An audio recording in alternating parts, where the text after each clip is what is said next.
Introduction. SEO, search engine optimization, is never a completely sure thing. If a company claims that it can guarantee to get you to the top spot in the SERPs, search engine results pages, for any given keyword, you should run a mile. They're blowing smoke. While this is true, however, what is also true is that some methods are more successful than others, and some are more of a sure thing than others. And in that regard, the SEO strategy that is perhaps the closest thing there is to a guaranteed route to success is split testing. Split testing essentially means taking a rigorous and somewhat scientific approach to your search engine optimization, which effectively means removing the guesswork from the process. In fact, what split testing really amounts to is helping your site to evolve to become the most optimized version of itself. How does all this work? It's actually very simple, although not without a great deal of nuance that can determine the success of such endeavors. When done well, split testing can mold any website or blog into a hugely successful titan that catapults every new post to the top of Google. When done incorrectly, split testing can jeopardize all your hard work and risk getting your site removed entirely. It's high risk, high reward, but it's also perfectly accepted by Google and a skill that's 100% worth developing. In this training, then, we're going to take a deep dive looking at the power of split testing for SEO. You'll discover how to use this strategy employing the most effective tools, how to avoid common mistakes, and how to use split testing in a host of other capacities too, such as to help sell a product or improve engagement with your audience. Once you master this skill, you'll be able to take your SEO activities to another level. What is split testing? Before we go any further, just what is split testing? And what does the term mean in the context of search engine optimization? Essentially, split testing means taking a product, marketing material, or anything else and creating two slightly different versions of it in order to see which one performs best. This is used by businesses all the time in the real world and helps them to make smarter decisions and to avoid wasted investments. Let's imagine for a moment that you own a chain of fast food restaurants that sell only prawn-based dishes, because why not? Your store has been doing fairly well, but then you hear somewhere that on average, takeaways with red and orange color schemes on their premises tend to earn more. Why? Because those colors increase the heart rate and make people slightly uncomfortable. Therefore, they are more likely to eat quickly and to leave the area, freeing up the table for the next customer. The result is that such venues actually see a higher turnover of customers and greater profits. This is just a random example, but it also happens to be true. The problem is that Prawns For You happens to use a blue color scheme in its interior design. What if you could increase your daily profits in all stores by coloring the store red? Problem is, this could just as well backfire. What if you hurt your brand recognition and thereby reduce your sales drastically? What if the lack of nautical color theme means that people feel less fishy? Whatever the case, you now have three choices. A, leave your stores as they are and leave potential profits on the table. B, change the color of your stores and hope that this doesn't hurt your ranking. C, run a split test. And of course, the last option is the one that will stand to serve you best. To perform this, you will now instruct 2 or 3 of your 50 stores to change the color of their interiors. You'll then monitor the progress of those stores for the next 6 months, and then collect all the data together to see what it can tell you. What you're looking for is a sign that the stores that were colored red, A, saw a spike in profits and turnover, B, outperformed the stores that did not change anything. If the change helped to boost your store's success, then you might choose to adopt the change and thereby roll it out across all your stores, potentially seeing a large spike in traffic. If the change hurt your store's success, then you simply change it back and then run the next experiment. The financial damage and the brand visibility will only be slightly impacted, so no harm done. If you had rolled the change out across all stores, then you would have potentially lost a lot of money and created confusion around your brand. And if the change did nothing, then you can basically choose how you want to proceed. This is the basic concept behind split testing, and it is something that companies have been using for decades. Split testing for SEO. How does this work in the world of SEO? Well, while we'll get into the specifics and the nitty-gritty of SEO in a moment, the main thing you need to know at this point is that Google relies on a few factors when determining how prominently to feature a website in the SERPs. For example, Google will look for the presence of keywords. It will look for the use of H1 and H2 tags, large, bold text. It will look for images that have certain alt tags and file names, and it will look for signals from users, such as the amount of time spent on the page. The problem is that no one knows the specifics of the algorithm. We know that Google likes sites that use keywords subtly, and our best guess is that the ideal keyword density is about 1 to 3%, meaning that the keyword appears 1 to 3 times in each 100 words. But we don't know precisely how many times Google wants us to repeat the phrase. We don't know where the tipping point is, where it becomes too much. We don't know how much Google wants to see us use related terms, and we're not 100% sure whether it's better to focus on just one keyword or to try a few. Again, everyone has their opinions. This makes it very hard to make smart decisions as a site owner. Do you include more keywords in your articles or not? Should you use that image before the text or after it? And is it a good idea to use H1 tags, or are you better off with H2 tags? The answer is that we just don't know. And for that reason, the best option is to run A/B tests, the other term for split tests, in order to see which changes positively affect your search ranking and which do not. Tools and best practices. While you have a good idea of how to utilize several different split test strategies at this point, you may not be quite ready to start putting them into action. There are some key points to keep in mind in order to avoid running into trouble, and some additional methods and tools that can help you get an edge. You'll find all that in this video. How to avoid negative consequences from redirects. While split testing can be a fantastic way to measure the performance of various versions of a site, it does come with a couple of potential dangers. In particular, using the redirect method can risk harming your SEO. Google has officially stated that it has no problem with either split tests or with redirects. In fact, redirects are commonly used in a variety of other scenarios.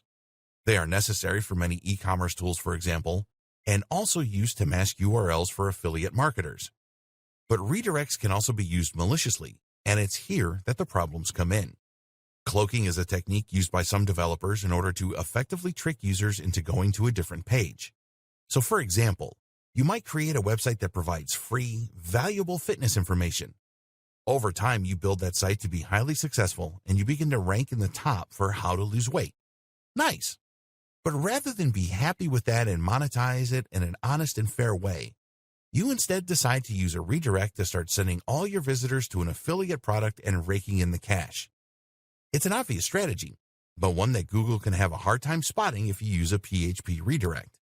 Of course, Google does usually cotton on, and at that point you will see your page and probably your entire website de-indexed. This is what Google doesn't want to see. Then there is the inherent danger of having two versions of the same site. Google might see this as spammy, it might see this as confusing, whatever, it could hurt your ranking. So what do? One option is to use the canonical link attribute on all of your experimental pages and to point this towards your original page. This tells Google's robots which page is the original, and that ensures that it will understand what's going on and see that you're not trying anything fishy. Don't be tempted to block Google's robots from viewing your experimental pages. This can actually end up hurting your ranking as well. Finally, keep in mind the impact that page load times can have on your ranking. Page load times are one of the key factors Google now looks for when determining the ranking of a site, and if your load time is very slow, then it will hurt your position. A redirect can significantly slow things down, which is again why a PHP redirect or htaccess redirect is preferable to an HTML one. You should also consider this factor when looking at other tools that run split test. Using a developer. Is all of this sounding a little complicated at this point? And don't worry. For the vast majority of business owners, the best option will be simply to use the matched pages test. Take two groups of pages, make a few changes to one, and then monitor their performance over time. Use forecasts for their behavior, and see which pages outperform their predictions and which don't. If you want to check for significance, then you can run a chi test. If you still find that notion a little confusing and you don't know how to do things like tracking the position of your website on Google, or if you want to get more advanced by comparing pages using a redirect, then you have another option: hire a developer or a marketer to handle the process for you. This can simplify the entire process and is advisable for any business that isn't familiar with the intricacies of SEO and code. The single most important tip. Before we go any further, it's time that we share the single most important tip regarding split testing. Always back up. Whether you choose to use a developer or to handle all this yourself, Making different versions of your web pages can introduce risk. This is especially true when using the include method or others that actually alter the content on the original version of the page. So, make sure that you back up your site regularly and that you especially back up any pages you'll be tweaking. Tools for split testing. Tracking. In order for split testing to work effectively, you of course need an accurate way of tracking performance. To that end, it's a good idea to invest in some high-quality keyword tracking software that can show you your position in the SERPs for particular terms. You'll then be able to use these tools to compare how your site is performing after the changes to how it performed before the changes. While there are plenty of great tools out there, two great examples include SEMrush, www.semrush.com, which is one of the most expensive but feature-rich SEO tools on the market, and SERP Watcher from Mangools, www.serpwatcher.com, which is a more affordable but generally no less effective alternative. Google Analytics. Google Analytics won't track your position in the SERPs, but can show you a huge range of different factors relating to your site's performance. These include things such as CTR, bounce rates, and more. You can view this information as trends over time, or you can see it displayed on a per-day basis. You can even track individual visitors, thereby seeing how someone who comes from a certain link behaves on your site versus another. This would, in theory, allow you to create lots of different split tests on the fly, simply by dividing your data into categories and comparing. Setting up Google Analytics is fortunately very simple. You'll need to place a small tracking code on each page of your site, which you can get from Google. You can do this manually or use a plugin or developer to handle it for you. Once you've done that, you'll need to wait for 24 hours. This gives Google long enough to collect some basic data, which can then be used however you wish. You'll choose to set up a view, which will be called a lens and will include the stats you're interested in at that time. Other examples of tracking tools include Jetpack Web Stats for WordPress, and you can find many others built in with hosting packages. Optimizely and ODN. ODN, https://odn.distill.net, is the optimized delivery network from a company called Distilled. This is a tool that allows you to much more easily utilize split testing for your site by grouping different versions of web pages. You'll first deploy the system in front of your website and will then interact with a CMS in order to group your pages and make minor differences that you hope to impact positively on your ranking. ODN makes it much simpler to measure how changes impact on your SEO, but keep in mind that this tool in particular will aim to change 50% of the pages on your site. As we've discussed previously, this might actually be a little more than is optimal for most applications. That said, ODN is one of the best options for those that want to get started with split testing but don't want to tinker with their own website or hire a developer. If you are measuring something other than ranking, such as the time spent on a website, conversion rates, or anything else, then another great option is called Optimizely, www.optimizely.com. Optimizely will work by using the redirect method, but won't hurt your rankings thanks to the canonical tag and the fast redirect speeds. Neither of these tools are free, but in theory, they can pay for themselves. If you're interested in split testing and want to make your life as simple as possible, then try them out. What to test? Of course, the big question at this point is what precisely you should be testing. What can impact on your SEO, your CTR, and your engagement? What factors are easy to change? Here are some of the best options to think about when deciding what you want to change. Keywords. Perhaps the most obvious example of something you can try changing with your SEO is the keywords you employ. Let's say that you have a few pages that are ranking high for a particular search term, but the problem is that said search term doesn't get a lot of search volume. You have two options. Keep the page as it is or attempt to swap the term for a related one with a higher search volume. We'll talk more about whether this would work later in the training. Before you go ahead and potentially jeopardize a lot of old pages that are working for you, why not run a split test on a few of those pages and see if it has the desired effect? Likewise, is it better to aim for just one keyword or perhaps two, maybe a whole bunch? Do long-tail keywords work better than highly popular ones? All of this is open to experimentation. Keyword density and placement. Just as it's important to think about the precise keywords you use, you also need to consider where and how you are using them.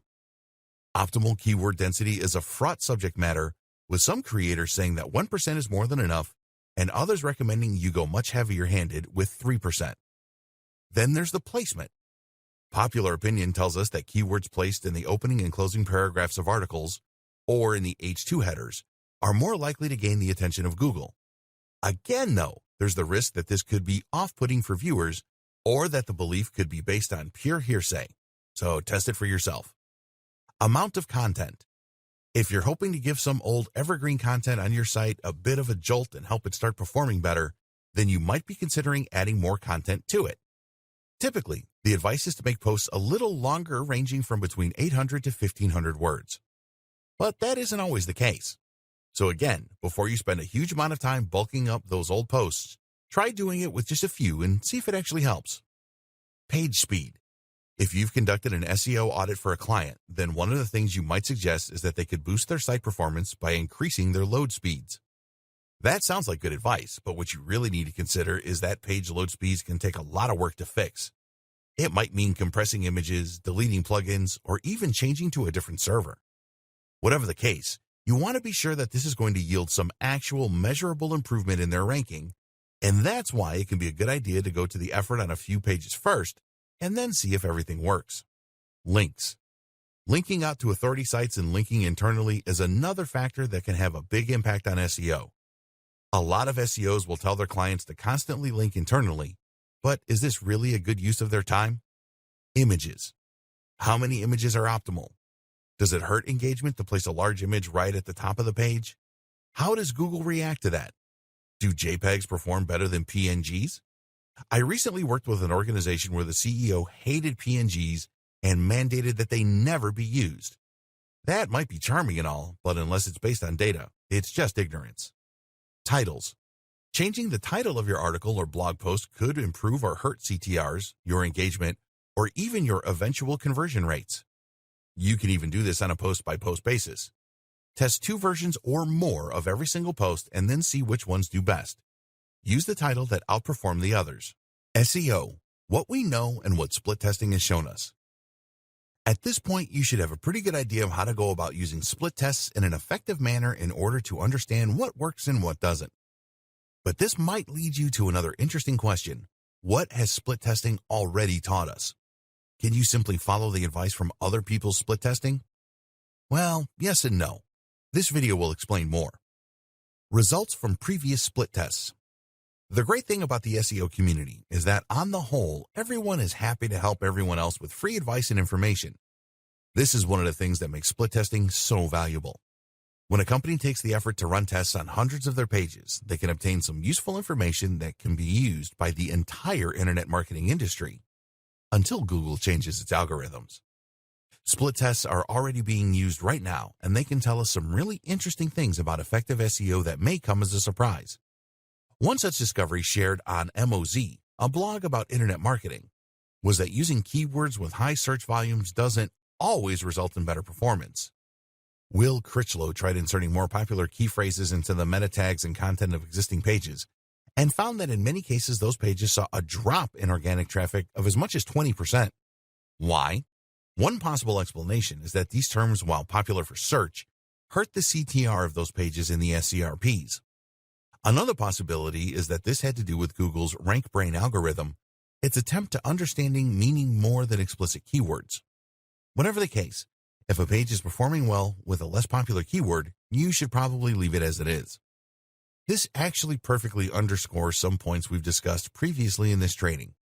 For one, the multivariable nature of SEO and Google's algorithms means that while recommendation might sound good on paper, it doesn't always translate in the real world, especially now that Google pays close attention to signals from users, such as bounce rate and CTR.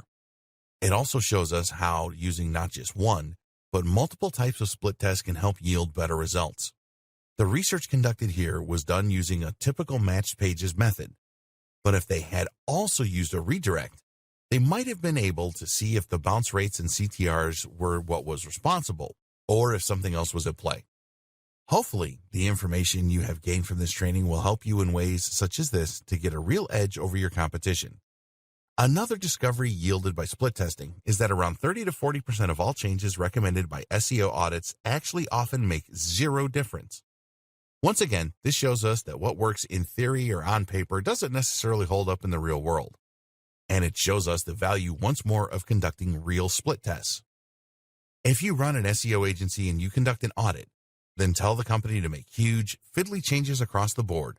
And if those changes don't yield any results, this can really hurt that company's trust in you and likelihood of ordering again.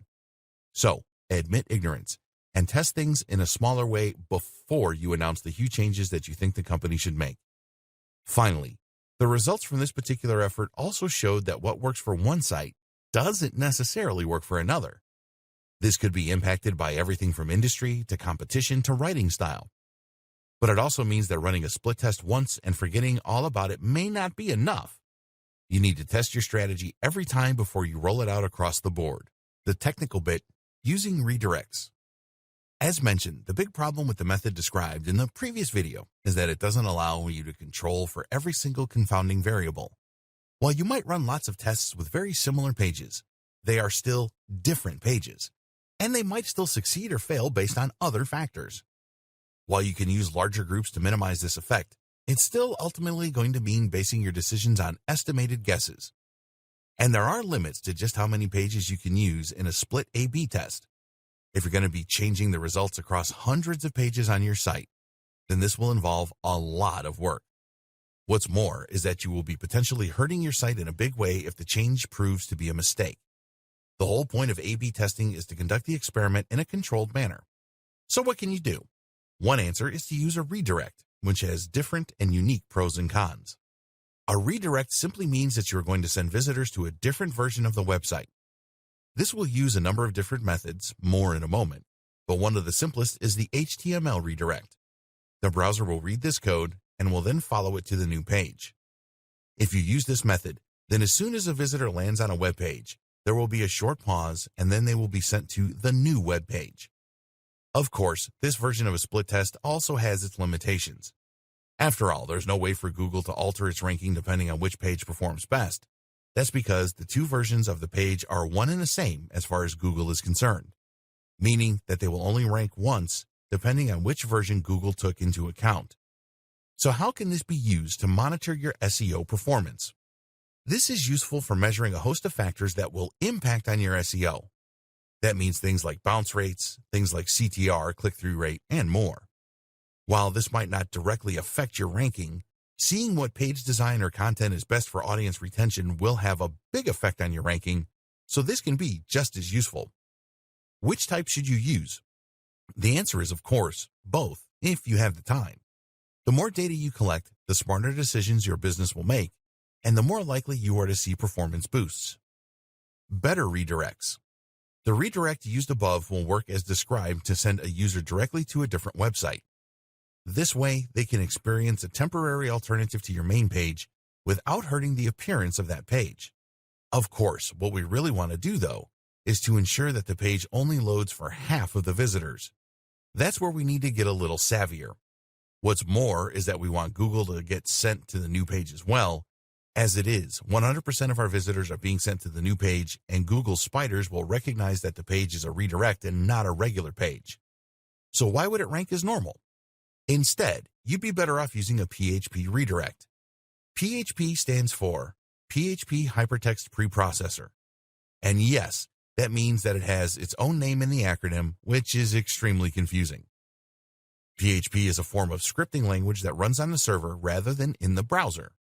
Your website is stored on a server somewhere, which is essentially a large computer, and the HTML code is then sent to and interpreted by a browser each time someone types in the correct URL.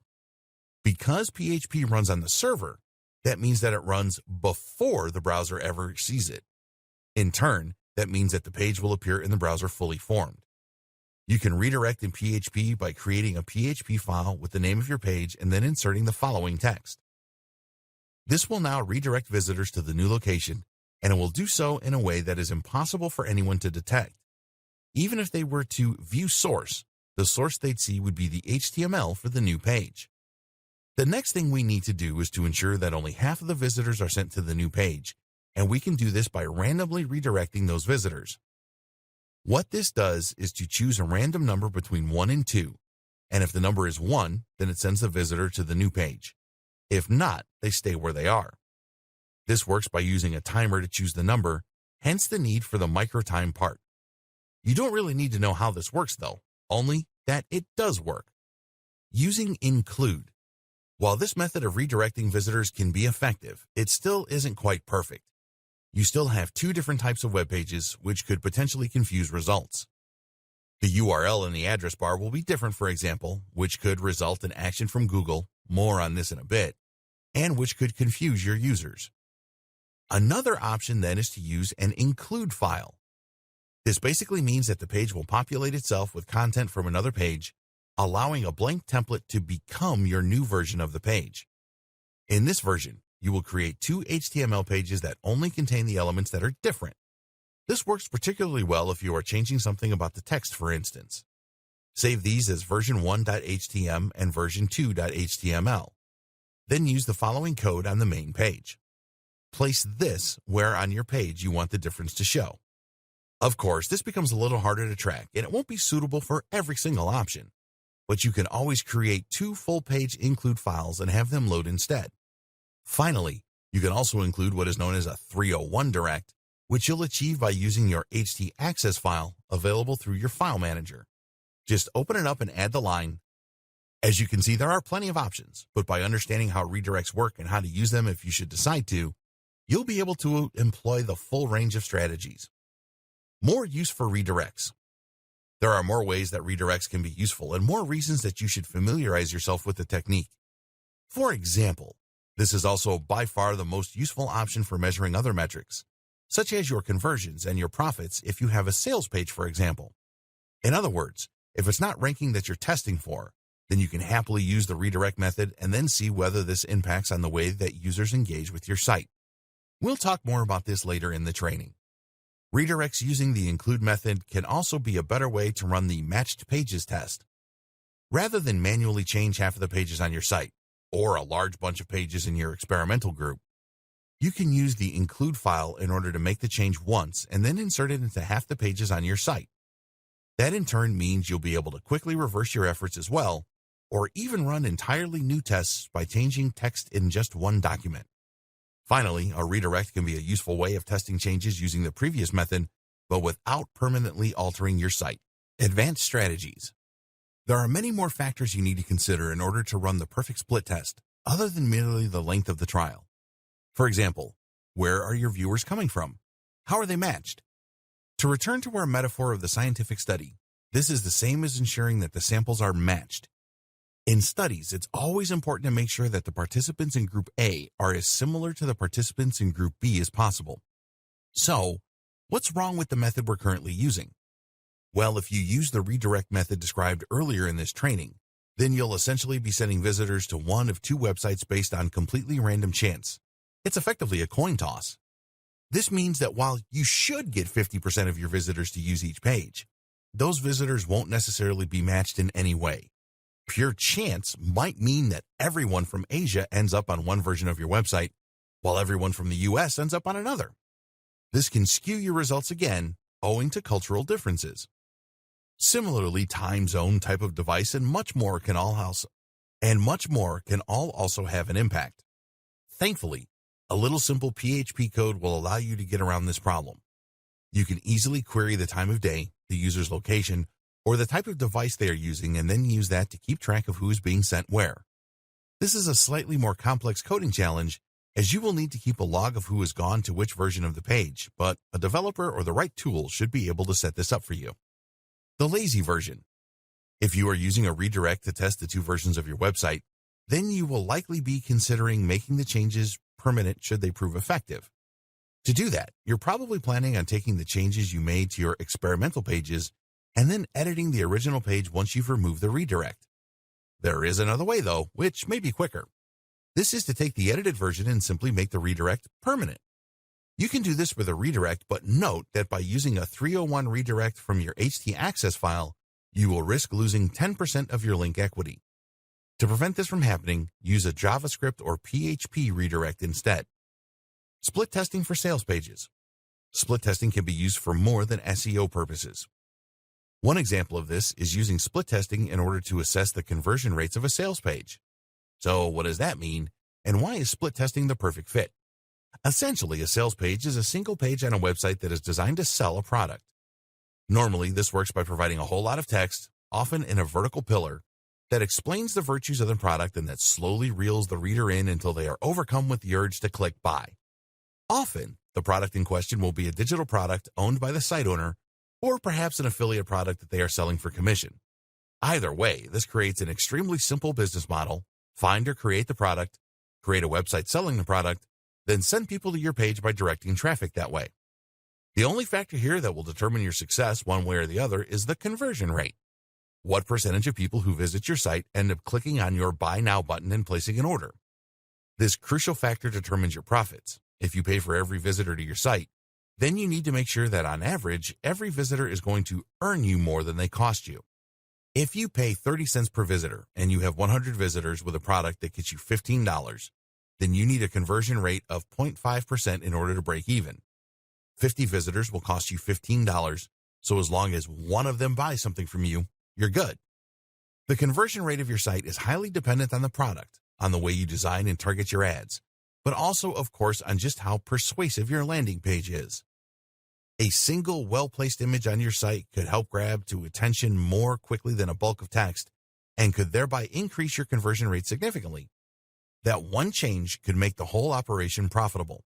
Or, of course, it could hurt your sales and drive people away who don't want to have to scroll past a big image. How can you know which one works? Simple, by conducting a split test. Split testing for ads.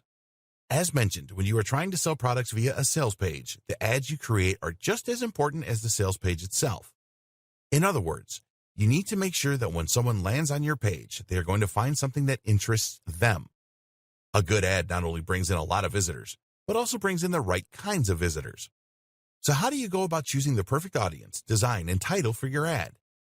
One answer is to use something called AdWords experiments, which are offered by Google itself by default. This way, you can test which combination of factors works best and thereby hone the ideal sales funnel. 3- and 4-way tests. While a split test is generally a test that compares two different versions of a website, there is actually no reason not to try comparing more than two different options. Create a host of different web pages, all with slight tweaks, and then see which one performs best. This actually works particularly well if you're using a redirect to measure something like conversion rates, but it can also work using the matched pages approach. In theory, this can help you save a lot of time, though it can, of course, also make the whole process a fair bit more complicated. Why we need split testing now more than ever. The powerful benefits of this strategy. So, why do we need split testing in the SEO community now more than ever? The simple answer is that SEO is more complex than it has ever been, and we have even less idea of how it works. For a moment, let me talk about another tangentially related example. YouTube's copyright algorithm. You see, over on YouTube, there's an algorithm designed to ensure that users don't upload copyrighted content. This prevents YouTube from getting into legal trouble and protects the intellectual property of music labels and movie studios. In theory, anyway. The problem is that this copyright detection can be a little gung-ho and will sometimes pick out the background music at a party and use that to file a copyright strike against the person who uploaded the video. Most people would agree that's a little unfair. That's why some creators decided to test precisely how the system works. They did this by uploading hundreds of versions of the same song, versions that had been modulated up or down a semitone, versions that had been transposed down an octave, versions played background, versions played quietly, versions played only for short clips. Doing all of this allowed them to test the limits of the system and then to provide the wider community with useful rules on how to avoid being penalized. They discovered that if less than 10 seconds of content matched, then the person who uploaded the video would likely be fine. And this allowed for a whole host of fair use practices. SEO is just the same. Google is constantly changing its algorithms, moving the goalposts, and going back on what it has said. One minute, it's a good idea to get as many links as possible. The next moment, that's the worst thing you can do. Right now, Google is making a big push toward a more AI-driven service.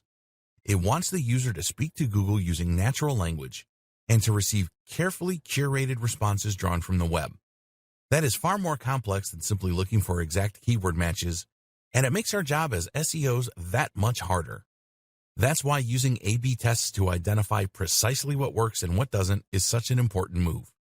Then there's the fact that this is so multivariate. For example, it might be that Google would prefer you to use a number of headers in your content with keywords in a perfect world. But what happens if you then add those headers in, only to find that this actually drives away your visitors? That alone is useful information you could garner from a split test. But it's also possible that in driving away visitors, you send negative signals to Google and end up hurting your ranking. Even though what you're doing is considered good from an SEO standpoint, it is working contrary to another system within the ranking algorithm. When you take all of that into account, it becomes less obvious what you should do, and this makes it all the more useful to just test it and see what actually works. This is useful if you are a business looking to climb the ranks of Google without shooting yourself in the foot. It's useful if you are starting out and want to adopt the very best strategy from the very start. And what's more, this is extremely important if you're an SEO specialist or agency selling your services to a client. At a time when nothing is certain in the world of SEO, explaining to a customer why you think they should adopt a certain strategy or employ a particular technique is difficult.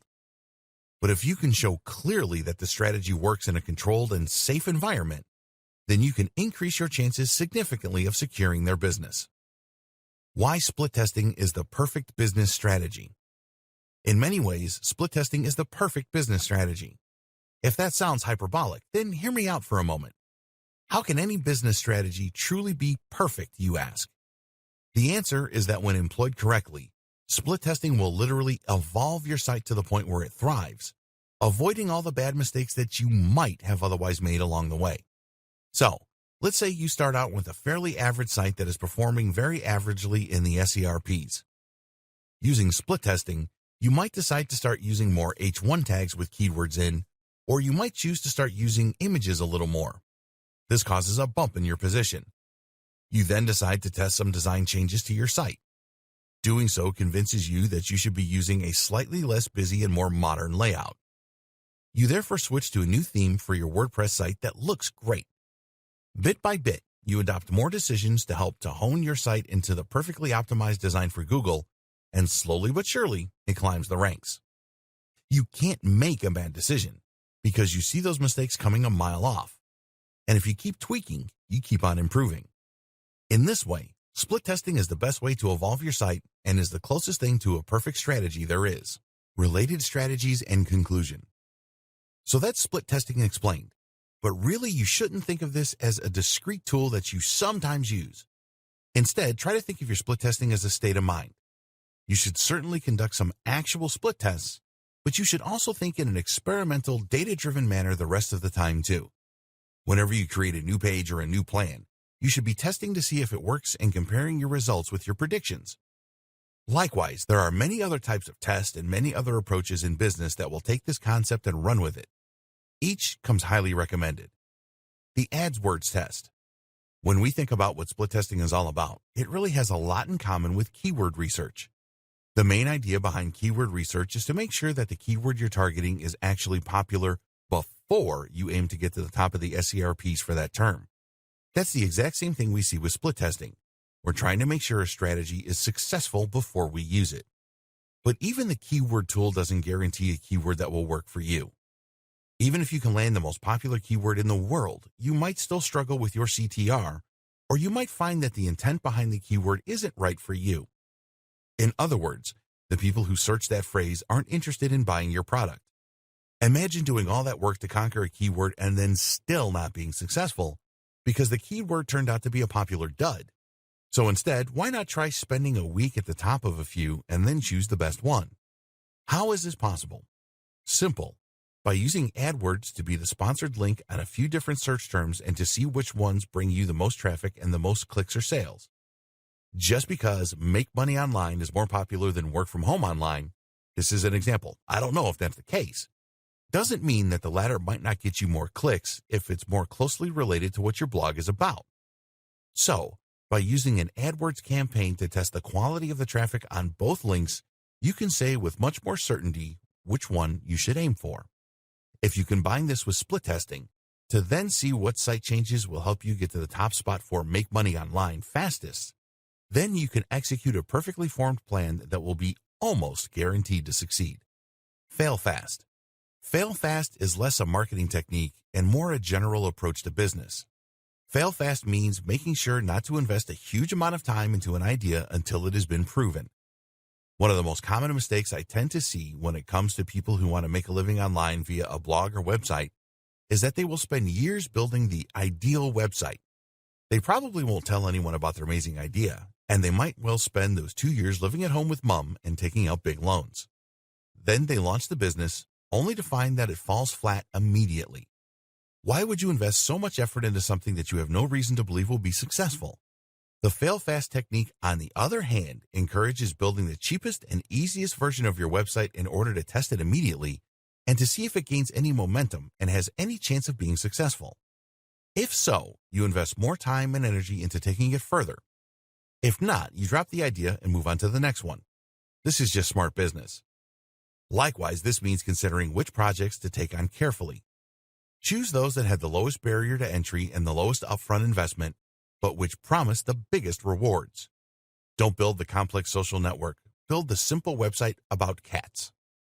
Some businesses will recommend verifying an idea before investing time and money at all. You can do this, for example, by trying to get pre-orders. If people pre-order your ebook before you write it, then you know it will be profitable before you spend a year typing away. Even looking at examples in the market and precedents can act in a similar way. These are not examples of split tests, but they evoke the very same ethos. Don't assume anything. Don't base your business decisions on hearsay. Be data-driven, be scientific, and be smart. That is the foolproof way to succeed in SEO. Why split testing works and when it doesn't, understanding statistical significance. You might at this point be asking why you should go to all the trouble of creating a split test when you could just run a short trial period instead. Why color 3 prawn shops red and then wait for them to collect enough actionable data? Isn't this really just a fancy way of describing a kind of public beta test? Well, there are a few key differences to keep in mind, which involve thinking like an actual scientist, because that's what this is emulating. FYI, this is precisely the same technique used in research. When a researcher wants to know if a particular drug will help to boost someone's alertness, they find out by creating 2 separate groups, an experimental group and a control group. The experimental group is the one that receives the drug, and the control group is the one that doesn't. This then gives the researcher the opportunity to compare the stats from the 2 groups. What this achieves is to remove confounding variables. A confounding variable is anything that can hurt your outcome, rendering the results of the study useless. For example, if you also introduce a new exercise program to the individual taking the drug, then it might be this that makes them more focused, rather than the drug. That skews your results, and you therefore don't know whether the drug or the intervention made the difference. One of the most common confounding variables in research is the placebo effect.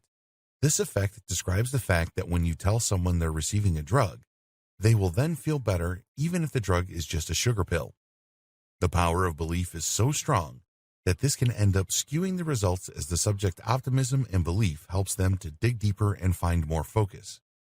That's why the experimental group will often receive a sugar pill. This way, both groups think they are getting something, and you can thereby rule out the role of placebo in the study. So back to your SEO. What does all this have to do with split testing? Well, essentially, you have your experimental group and your control group. The experimental group is the one where you have introduced a new header or whatever else, and the control group is the one where you have left everything as it was. The reason this is so important is that the 2 pages are exactly the same and are being tested at the same time, under the same conditions. If you changed the page only for a short time and then changed it back, you wouldn't be able to account for confounding variables such as naturally peaking and waning interest, or such as global events that might impact on internet usage habits. In other words, it may be that as soon as you changed to a different web design, a competitor launched their site and took all of your visitors. The drop in traffic had nothing to do with your new web design, but you might not know this. As such, the experiment is void, and you end up acting on false data. Likewise, if you were to simply adopt some changes in your next article, you couldn't know for certain that any boost or drop in performance wasn't simply due to the content of that article being better or worse. Split testing is the only way to be certain that you have controlled for as many variables as possible. When split testing goes wrong, so a split test is absolutely impervious to error, right? Wrong. Anyone who has done a science or math degree will already know what the problem with this strategy is: the sample size. Going back to the lab for a moment, A sample size refers to the number of subjects who take part in the study. Because if you have one person take the sugar pill and one person take the real drug, then you can't be certain that the person taking the real drug didn't also happen to get over a cold that same day. It looks as though they saw a boost in performance, but in fact it was just coincidence. The same thing goes for running split tests for SEO. If you have two versions of a website and one enjoys a bigger boost in SEO than the other, then this could potentially be a result of one page having lower bounce rates than the other. That means that people didn't spend long on one version of the page, which in turn impacted on the page being demoted in the SERPs. But what if the reason that the one page had higher bounce rates was simply that it was lucky, that the people who went there happened to be in less of a hurry? If you only ran the experiment for one day and you had 10 people go to each site, then it's statistically unlikely that all the people on one of the pages just so happened to be in a hurry, but it's not impossible. And this is where the idea of statistical significance comes in. In order to rule out freak coincidence and chance, you need a large enough sample size. You can never say with 100% certainty that the results of your test are accurate, but you can run the test long enough and get enough subjects to say that it is accurate beyond reasonable doubt. You might flip a coin and get heads 10 times in a row. That's an extremely unlikely outcome, but it's possible. But if you flip a coin and get heads 100 times in a row, that is so astronomically unlikely to be coincidence that you can probably assume the coin is rigged. The same goes for your split test. Run the test long enough and the results become increasingly likely to be accurate. This is what we refer to as statistical significance. You can actually run tests to find out if your results are significant, which will give you a p-value. This p-value tells you the percentage likelihood that the outcome was a fluke, with anything less than 5%, p greater than 0.05, being considered significant. But for now, the main take-home is that you should make sure you run your test long enough, don't draw premature conclusions, and never assume that the outcome is 100% guaranteed to be accurate. If you want to be extremely scientific about this, then you can always run what is known as a chi-squared test. This is a test of significance, which is a calculation that takes numbers, crunches them, and provides a p-value. You can use the number of impressions on each page in order to do this, or the page ranking over a given amount of time. Nothing is certain. Another thing to keep in mind is that SEO strategies change. What was a great SEO strategy once can change on a dime once Google decides to change its mind. If you're comparing two different pages for their SEO positioning then, keep in mind that what works now might not work in the future. That's why it's important that you keep on testing and experimenting, and always be cautious when adopting new strategies wholesale. Using split testing for SEO success. The practical guide. Okay, that's enough theory for a bit. It's time to get practical. How do you go about running a split test and seeing how it impacts on your SEO? There are a couple of different ways. In this video, we're going to look at two of the most common, creating two different versions of a web page versus creating one page that loads differently for different users. We'll look at how this works and at which one is best for you. In this video, we will first of all discuss the most common method, which is to use different pages on the same website. Two different web pages. The first option is to compare two slightly different web pages that employ different SEO strategies, keeping everything else as close to equal as possible. More accurately, you will compare two groups of different pages. Comparing two versions of the same page can work, but it's rife with difficulty. Let's say, for example, that you have a web page all about how to train your Labrador and a web page all about how to train your Golden Retriever. These pages are almost identical in subject matter, and you're going to go out of your way to ensure they are extremely similar in all other ways that count, too. You'll ensure they have the same number of links pointing to them, that they are equally prominent on your site, that they are the same length, that they have the same number of headings, etc. From here, you can then go about making small changes to a few of the matched pages and see if this boosts or hurts traffic. You'll then watch the difference in your stats, making sure to collect as much data as possible. Repeat this a few times with different matched pages. And once you are sure that your new SEO strategy works, introduce it to the rest of your content. Challenges. Of course, this option is not perfect. In case you hadn't already figured it out, one big issue is that both versions of the page are targeting different keywords or competing for the same ones, which massively skews your results.